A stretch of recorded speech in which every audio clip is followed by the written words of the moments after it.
নমস্কার। কাঁচা আম ধরে নিয়ে চলে আসলাম। আমের সিজন চলে যাচ্ছে। আম দিয়ে যদি একটু আচার কিংবা আম তেল না বানালি তো আম পুরোনোর সময় হয়ে গেল, আম পাকিয়ে যাওয়ার মতো হয়ে গেছে। তাও আমগুলো যে ছুলিয়ে নিয়েছি তাকে একটু ভিতরে হলুদ হলুদ হয়ে গেছে। আমগুলো হালকা করে ছুলিয়েছি, খোসা একটু গায়ে সবুজ সবুজ রেখে ছুলিয়েছি। ছুলিয়ে এবার এর সাথে ডাইস নিয়ে যুদ্ধ শুরু করে দিছি আমগুলো কুড়ানোর জন্যে। আমগুলো কুড়াতে আসলে খুবই শক্তির দরকার, কুড়াতে যে এসে একেবারে যুদ্ধ। এবার কড়াইতে কয়টা বেশ 1 বাটি রসুন হালকা করে বাপ দিয়ে নিচ্ছি একটু লবণ দিয়ে জলের ভিতরে, যাতে একটু হালকা একটু সিদ্ধ সিদ্ধ হয়ে যায়। হালকা বাপ দিয়ে নিয়ে উঠে নিলাম রসুন কয়টা নিয়ে এবার কড়াইতে দিয়ে দিলাম একটু বেশি করে সর্ষের তেল। এবারে গান ভাঙানো সর্ষের তেল,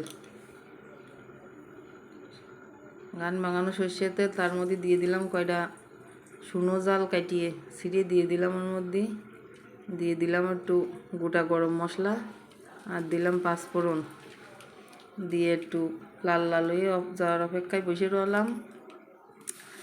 এবার দিয়ে দিলাম রসুন বাটা, আদা বাটা, জিরে বাটা আর দিছি ছোটো ছোটো করে কয়টা চুই কেটে দিছি। এবার দিয়ে দিলাম সেই সিদ্ধ করে রাখা রসুনগুলো দিয়ে একটু নাড়াচাড়া করতেছি। এবার কাঁচা জল দিয়ে দিলাম, মাঝখানেতে বাগ দিয়ে দিয়ে এবার এটা একটু ভালো করে নাড়াই ছাড়াইয়ে এবার এর মধ্যে সেই কুড়াই রাখা আম দিয়ে দিলাম। দিয়ে এবার এই গ্যাসের জোর কমাই দিয়ে আস্তে আস্তে আস্তে আস্তে জাল দিতে হবে। দিয়ে দিলাম একটু বেশি করে লবণ, হলুদ দেবো না, আর ভিতরে হলুদ দিলে কালো হয়ে যায়, তাই তো হলুদ বাদেই করবো। আস্তে আস্তে জাল দিতে দিতে এই যে প্রায় হওয়ার পর্যায়ে চলে আইছে। আধা ঘন্টা ধরে জাল দিছি।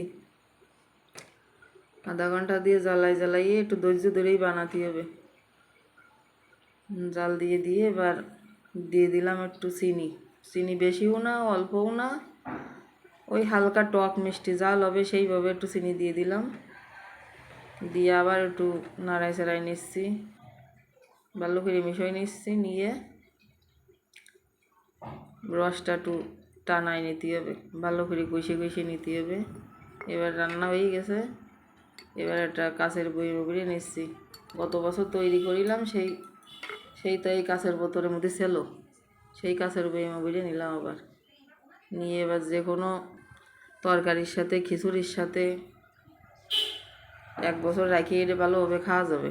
এর বানানোর পরে একটু রোদি দিয়ে নিলে ভালো হয় 2 দিন। এই যে ঢেঁড়স ভাতে তার সাথে একটু এই আম তেল নিয়ে এই যে একটা চুই পাইছে হাতে, আর রসুনগুলো ভালো সিদ্ধ হয়ে গেছে, সেই স্বাদ।